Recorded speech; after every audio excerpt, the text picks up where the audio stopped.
شروع کرتا ہوں اللہ کے نام سے جو بڑا مہربان اور نہایت رحم کرنے والا ہے۔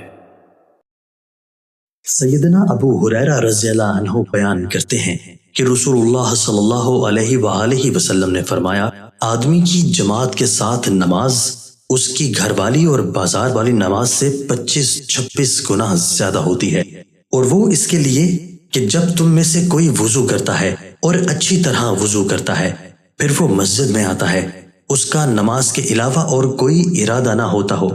اس کو کھڑا کرنے والی نماز ہی ہوتی ہے، تو وہ جو قدم بھی اٹھاتا ہے اس کی وجہ سے اس کا ایک درجہ بلند کر دیا جاتا ہے اور ایک غلطی کو مٹا دیا جاتا ہے،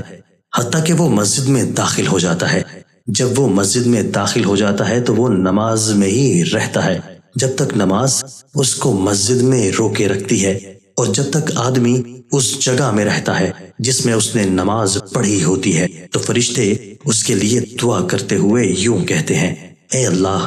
اس کو بخش دے، اے اللہ اس پر رحم فرما،